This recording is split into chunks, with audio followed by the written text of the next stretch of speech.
पूरी दुनिया इस बात से परिचित है कि भगवान राम और उनके परम भक्त हनुमान के बीच एक अद्वितीय प्रेम और आदर का संबंध था। हनुमान जी भगवान राम के प्रति अपार भक्ति, समर्पण और सेवा के प्रतीक माने जाते हैं। उनकी भक्ति और भगवान राम के प्रति उनके प्रेम की एक ऐसी घटना है जो यह साबित करती है कि राम के नाम की शक्ति स्वयं भगवान राम से भी अधिक प्रभावशाली और चमत्कारी है।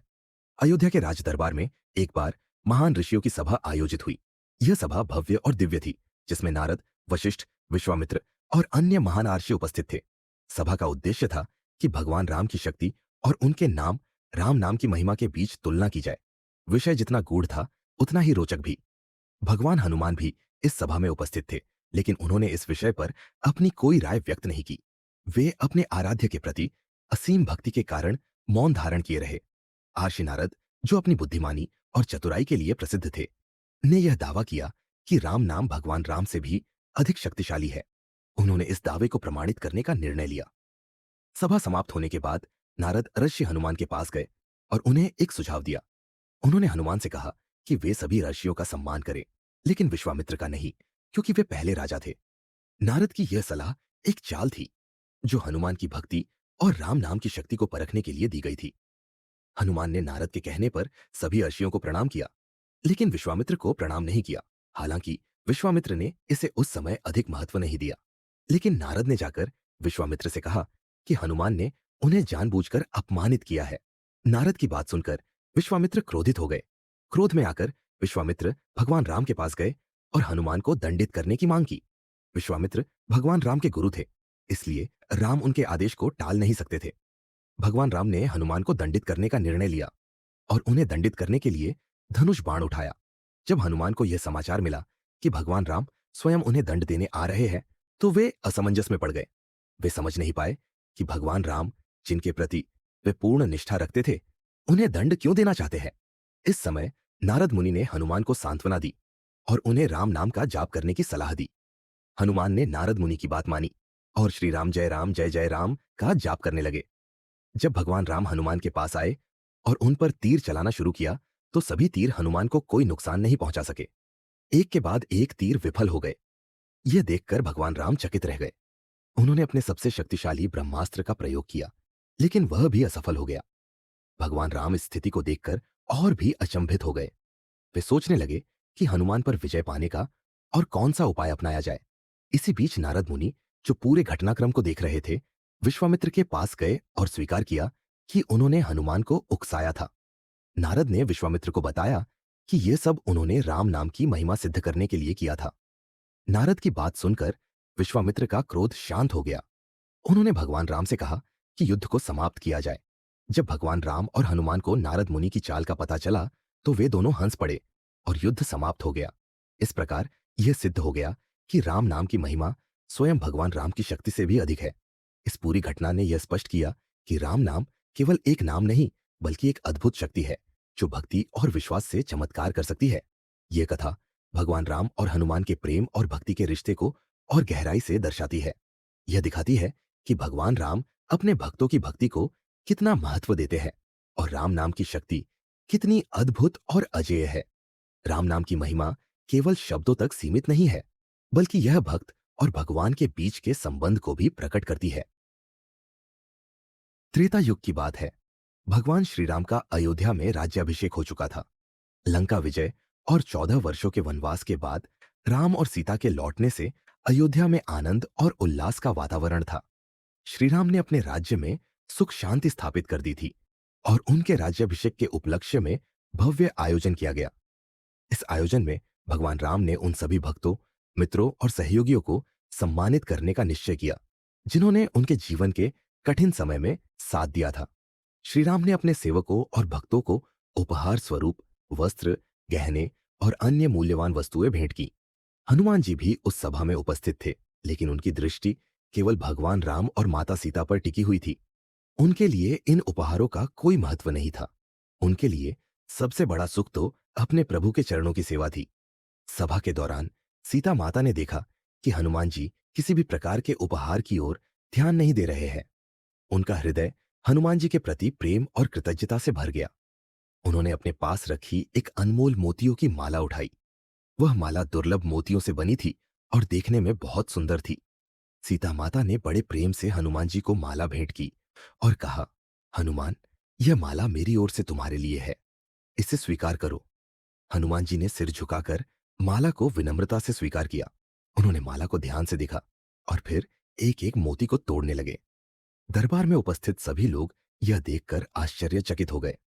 हनुमान जी हर मोती को तोड़कर ध्यान से देख रहे थे। उनके इस कार्य से सभा में खुसुर फुसुर शुरू हो गई।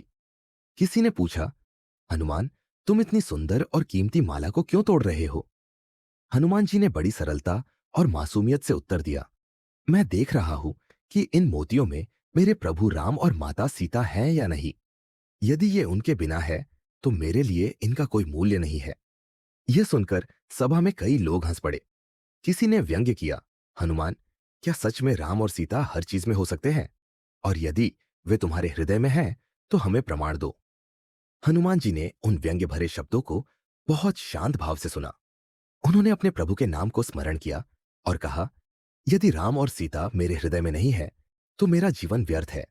मैं यह अभी प्रमाणित करूंगा। यह कहकर हनुमान जी ने अपने नाखूनों से अपना सीना चीर दिया। जैसे ही उनका सीना खुला, सभी लोग चकित रह गए। उनके हृदय में भगवान राम और माता सीता की दिव्य मूर्ति विराजमान थी। प्रभु के चारों ओर तेजस्वी प्रकाश फैला हुआ था। इस अद्भुत दृश्य को देखकर सभा में उपस्थित सभी की आंखों में आंसू आ गए। किसी ने कल्पना भी नहीं की थी कि भक्ति का ऐसा अनोखा रूप देखने को मिलेगा। भगवान राम स्वयं हनुमान जी के पास आए। उन्होंने उन्हें गले लगाया और कहा, हनुमान, तुम्हारे जैसा भक्त इस संसार में कोई नहीं है। तुमने एक बार फिर यह सिद्ध कर दिया कि सच्ची भक्ति कैसी होती है। तुम्हारा यह प्रेम अमर है। सीता माता ने भी हनुमान जी को आशीर्वाद दिया और कहा, हनुमान, तुम्हारी भक्ति हमें हर पल याद दिलाती है कि प्रेम और समर्पण ही सबसे बड़ा उपहार है। हनुमान जी ने नम्रता से उत्तर दिया, प्रभु, मैं तो केवल आपका दास हूं। मेरा जीवन ही आपकी सेवा के लिए है। यदि मेरे हृदय में आप न हो तो मेरा अस्तित्व भी व्यर्थ है। हनुमान जी की यह लीला हमें सिखाती है कि सच्ची भक्ति में किसी बाहरी आडंबर की आवश्यकता नहीं होती। जब भक्त का हृदय पवित्र और निस्वार्थ होता है तो भगवान स्वयं उसमें वास करते हैं। हनुमान जी का यह कार्य हमें यह भी बताता है कि सच्चा प्रेम और समर्पण दिखावे के लिए नहीं होता, वह हृदय की गहराइयों से आता है। उनकी भक्ति आज भी हर भक्त के लिए प्रेरणा है और उनका यह कार्य उनके अटूट प्रेम और सेवा भावना का प्रतीक है। हनुमान जी की भक्ति अमर है और यह कथा उनकी महानता का प्रमाण है। हनुमान जी, जिन्हें हम रामायण के महानायक के रूप में जानते हैं, का बचपन भी उतना ही अद्भुत और चमत्कारों से भरा हुआ था। उनके जन्म की कहानी भी अनोखी है। उनके माता पिता अंजनी और केसरी बहुत पराक्रमी थे। अंजनी, जो पहले एक अप्सरा थी, एक श्राप के कारण पृथ्वी पर आई और केसरी से विवाह किया। दोनों को संतान की बड़ी इच्छा थी। अंजनी ने भगवान शिव की कठोर तपस्या की और उनकी तपस्या से प्रसन्न होकर शिव जी ने वरदान दिया। वायुदेव की कृपा से अंजनी के गर्भ से एक अद्भुत बालक ने जन्म लिया। यह बालक असाधारण शक्तियों से संपन्न था और आगे चलकर उन्हें हनुमान के नाम से पहचाना गया। बालक हनुमान बचपन से ही बहुत चंचल और निडर थे। एक दिन की बात है, जब वे अपने घर के पास खेल रहे थे, तभी उन्होंने आसमान में चमकते हुए सूरज को देखा। उनकी मासूम आंखों को सूरज एक बड़ा चमचमाता हुआ लाल फल दिखाई दिया। हनुमान को लगा कि यह फल बहुत स्वादिष्ट होगा। भूख से व्याकुल हनुमान ने सूरज को पाने की ठानी। अपनी अपार शक्ति और उड़ने की क्षमता का उपयोग करते हुए वे आसमान की ओर बढ़े। उनकी गति इतनी तीव्र थी कि सभी देवता उन्हें देखकर हैरान हो गए। कुछ ही पलों में हनुमान सूरज के पास पहुंच गए और उसे निगल लिया।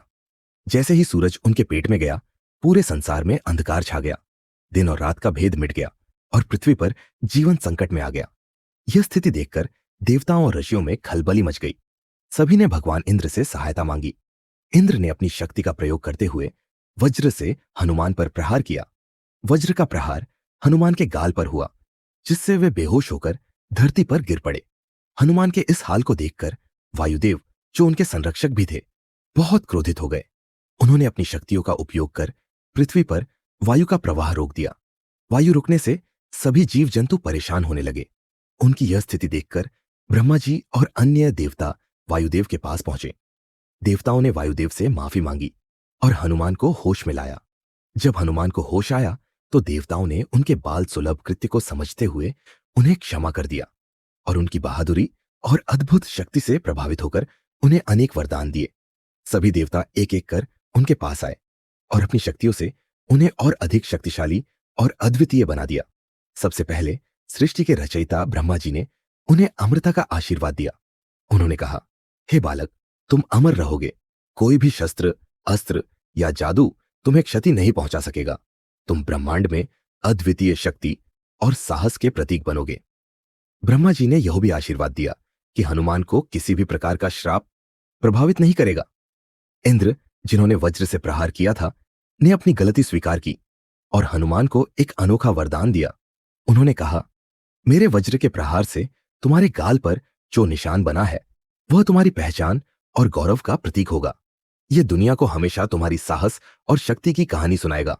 साथ ही मैं तुम्हें यह आशीर्वाद देता हूं कि तुम हर परिस्थिति में अजेय और अद्वितीय बने रहोगे। अग्निदेव ने हनुमान को यह आशीर्वाद दिया कि अग्नि उन्हें कभी भी नुकसान नहीं पहुंचा सकेगी। जल के देवता वरुणदेव ने उन्हें यह वरदान दिया कि पानी भी उनका कुछ नहीं बिगाड़ सकेगा। सूर्यदेव ने उनकी मासूमियत को समझते हुए उन्हें ज्ञान का आशीर्वाद दिया। उन्होंने कहा, तुम्हारे लिए मैं अपना सारा ज्ञान और प्रकाश खोल दूंगा। तुम वेद, शास्त्र और अन्य गूढ़ विद्या में पारंगत हो जाओगे। तुम्हारा बौद्धिक तेज भी सूर्य के समान ही तेजस्वी होगा। लेकिन देवताओं ने यह भी महसूस किया कि इतनी शक्तियों के साथ हनुमान का चंचल स्वभाव ब्रह्मांड में असंतुलन ला सकता है। इसलिए ब्रह्मा जी ने उनकी स्मृति से उनकी शक्तियों का विस्मरण करा दिया ताकि वे केवल विशेष परिस्थितियों में ही अपनी शक्तियों को याद कर सके। समय बीता और हनुमान बड़े हुए। उनकी शक्तियों का विस्मरण तो हो गया था, लेकिन उनकी तीव्र बुद्धिमत्ता और ज्ञान प्राप्त करने की इच्छा बरकरार थी। जब उन्होंने ज्ञान अर्जित करने का निर्णय लिया तो वे सूर्यदेव को अपना गुरु बनाने के लिए पहुंचे। हनुमान ने सूर्यदेव को गुरु चुनने के पीछे एक गहरी सोच थी। सूर्यदेव को ब्रह्मांड का सबसे बड़ा ज्ञानी माना जाता है। वे सभी वेदों और शास्त्रों के ज्ञाता थे और उनका तेज सभी को प्रेरणा देता था। हनुमान ने सोचा कि यदि कोई गुरु उन्हें सत्य ज्ञान और तेज प्रदान कर सकता है तो वह केवल सूर्यदेव है। हनुमान ने विनम्रता से सूर्यदेव से प्रार्थना की कि वे उन्हें शिष्य बना लें। सूर्यदेव ने कहा, मैं सदैव गतिमान रहता हूं, मेरे पास ठहरने का समय नहीं है। हनुमान ने उत्तर दिया, गुरुदेव, मैं आपकी गति के साथ चलता रहूंगा और आपके सान्निध्य में ज्ञान अर्जित करूंगा। उनकी निष्ठा और समर्पण से प्रसन्न होकर सूर्यदेव ने उन्हें शिष्य के रूप में स्वीकार किया। हनुमान ने सूर्यदेव से वेद, शास्त्र और अन्य गूढ़ विद्याओं का अध्ययन किया। हनुमान के इस बाल जीवन की घटना न केवल उनकी शक्ति का परिचय कराती है, बल्कि यह भी दिखाती है कि बचपन की मासूमियत और साहस सही दिशा मिलने पर चमत्कार कर सकते हैं। प्राचीन समय की बात है। शनिदेव अपनी शक्ति और प्रभाव के लिए पूरे ब्रह्मांड में प्रसिद्ध थे। उनकी दृष्टि इतनी कठोर मानी जाती थी कि जिस पर उनकी नजर पड़ जाती वह संकटों से घिर जाता। बड़े बड़े राजा और योद्धा भी उनकी दृष्टि के प्रभाव से नहीं बच पाते थे। उनकी इस शक्ति के कारण उनके मन में अहंकार का वास हो गया था। एक दिन शनिदेव ने सोचा, मेरी शक्ति का लोहा सभी मानते हैं, लेकिन मुझे और अधिक प्रभावशाली बनने के लिए उन लोगों पर भी अपनी दृष्टि डालनी चाहिए जो मुझसे डरते नहीं। ऐसा सोचते हुए वे अपनी शक्ति का प्रदर्शन करने के लिए इधर उधर घूमने लगे। इसी बीच उनकी नजर हनुमान जी पर पड़ी। हनुमान जी अपनी भक्ति और सेवा भाव के लिए प्रसिद्ध थे। वे हमेशा श्री राम के कार्यों में लगे रहते थे और अपने भक्तों की रक्षा करते थे। शनिदेव को लगा कि हनुमान जी पर अपनी दृष्टि डालकर वे अपनी शक्ति का प्रदर्शन कर सकते हैं। शनिदेव ने हनुमान जी के पास जाकर कहा, हे वानर, मैं तुम पर अपनी दृष्टि डालना चाहता हूं। देखते हैं कि तुम मेरी शक्ति का सामना कैसे करते हो। हनुमान जी मुस्कुराए और विनम्रतापूर्वक बोले, हे शनिदेव, आपकी शक्ति अपार है, इसमें कोई संदेह नहीं, लेकिन मेरी आपसे प्रार्थना है कि आप मुझ पर अपनी दृष्टि डालने का विचार छोड़ दें, क्योंकि मैं तो श्री राम का भक्त हूं और उनके कार्यों में लीन हूं। शनिदेव ने हनुमान जी की बात को अनसुना कर दिया और अपनी दृष्टि डालने का प्रयास किया। जैसे ही उन्होंने ऐसा किया, हनुमान जी ने अपनी पूंछ को बढ़ाकर शनिदेव को जकड़ लिया। उन्होंने शनिदेव को अपनी पूंछ में लपेटकर जंगलों में खींचना शुरू कर दिया। शनिदेव को कई बार पत्थरों और पेड़ों से टकराते हुए अत्यधिक कष्ट हुआ। वे बार बार माफी मांगने लगे। इसके बाद हनुमान जी ने शनिदेव को अपने कंधे पर उठा लिया और आकाश में उड़ने लगे। शनिदेव को इतनी ऊंचाई और गति से डर लगने लगा। वे चिल्लाने लगे, हे हनुमान, मुझे छोड़ दो, मैं आपकी शक्ति को पहचान गया हूं। हनुमान जी ने उनकी विनती को अनसुना करते हुए कहा, आपको यह समझना होगा कि आपकी शक्ति का उपयोग दूसरों को कष्ट देने के लिए नहीं, बल्कि उनकी मदद करने के लिए होना चाहिए। जब तक आप यह नहीं मानते, मैं आपको मुक्त नहीं करूंगा। आकाश में उड़ते हुए हनुमान जी ने शनिदेव को दिखाया कि कैसे धरती पर लोग उनकी कुदृष्टि के कारण परेशान होते हैं। उन्होंने कहा, देखिए, आपकी कठोर दृष्टि ने इन निर्दोष लोगों को कितना कष्ट दिया है। क्या यह सही है? शनिदेव को अपने कर्मों पर पछतावा होने लगा। वे बोले, हनुमान जी, मुझे क्षमा करें। मैं समझ गया कि मेरी शक्ति का उपयोग धर्म और न्याय के लिए होना चाहिए, न कि अहंकार के लिए। हनुमान जी ने उन्हें नीचे उतारा और कहा, अब आप मुझे वचन दीजिए कि आप अपनी शक्ति का उपयोग केवल धर्म और न्याय के लिए करेंगे। शनिदेव ने यह वचन दिया और हनुमान जी से क्षमा मांगी। इस घटना के बाद शनिदेव ने वचन निभाने के लिए अपनी दृष्टि का दुरुपयोग बंद कर दिया। वे हनुमान जी के पास लौटे और बोले, हे महावीर, आपकी शिक्षा ने मुझे सही मार्ग दिखाया है। मैं यह वचन देता हूं कि जो भी आपकी पूजा करेगा, उसे मेरी कुदृष्टि का कोई भय नहीं होगा। हनुमान जी ने उन्हें आशीर्वाद दिया और कहा, यह सत्य है, जो भी मेरी पूजा और राम नाम का जाप करेगा, वह आपकी दृष्टि से सुरक्षित रहेगा। तब से यह मान्यता बनी कि हनुमान जी की पूजा करने वाले भक्तों को शनिदेव की कुदृष्टि का कोई प्रभाव नहीं पड़ता। इस प्रकार शनिदेव ने हनुमान जी से विनम्रता और सही आचरण का पाठ सीखा। यह कथा हमें सिखाती है कि असली शक्ति विनम्रता में है और अहंकार केवल विनाश की ओर ले जाता है। जो शक्ति को सही दिशा में उपयोग करता है, वही सच्चा शक्तिशाली होता है। गोस्वामी तुलसीदास जी, जो मुगलकालीन भारत के महान कवि और संत थे, ने न केवल हिंदी साहित्य में रामचरितमानस जैसी कालजयी रचना की, बल्कि हनुमान चालीसा की भी रचना की। उनके समय में भारत पर अकबर का शासन था, जो धार्मिक संघर्ष और नैतिक पतन का दौर था। तुलसीदास जी ने हिंदू समाज को वैदिक ज्ञान से पुनः परिचित कराने का प्रयास किया। उन्होंने समाज के सभी वर्गों को एकत्रित करने और धर्म का प्रचार करने के लिए रामचरितमानस की रचना की। यह ग्रंथ विशेष रूप से उत्तरी भारत में काफी लोकप्रिय हुआ और लोगों के दिलो दिमाग को जोड़ने का माध्यम बना। तुलसीदास जी की राम भक्ति इतनी गहरी थी कि लोग उनकी चमत्कारिक शक्तियों की अफवाहें फैलाने लगे। उनके व्यक्तित्व और भक्ति के प्रभाव से लोग यह मानने लगे कि उनके पास दिव्य शक्तियां हैं। जब यह बात अकबर के दरबार तक पहुंची, तो उसने तुलसीदास जी को बुलाकर चमत्कार दिखाने का आदेश दिया। तुलसीदास जी ने स्वयं को मात्र भगवान राम का भक्त बताते हुए चमत्कार करने से इनकार कर दिया। इससे क्रोधित होकर अकबर ने उन्हें कैद करवा लिया। कैद के दौरान तुलसीदास जी ने अपनी भक्ति में लीन होकर हनुमान चालीसा की रचना की। यह चालीसा 40 छंदों में विभाजित है और इसकी रचना भगवान हनुमान के दिव्य गुणों और पराक्रम की स्तुति करते हुए की गई। तुलसीदास जी ने इन छंदों में हनुमान जी के चरित्र और उनकी सेवा भावना का विस्तार से वर्णन किया। उन्होंने हनुमान जी के बल, बुद्धि, विद्या और भक्ति को सराहा और उनके गुणों का गुणगान किया। कहा जाता है कि तुलसीदास जी ने 40 दिनों तक जेल में रहते हुए एक एक दिन में चालीसा की एक एक छंद लिखी। 40वें दिन जब हनुमान चालीसा पूरी हुई, तब एक अद्भुत घटना घटी। बंदरों की एक विशाल सेना ने अकबर के दरबार और पूरे शहर पर हमला कर दिया और उत्पात मचाने लगे। बंदर रुकने का नाम नहीं ले रहे थे और हर कोई इस समस्या का समाधान करने में असमर्थ था। तब किसी ने अकबर को बताया कि यह सब तुलसीदास जी की भक्ति और प्रार्थनाओं का परिणाम है। अकबर ने समझा कि यह घटना उनके द्वारा तुलसीदास जी को कैद करने के कारण हुई है।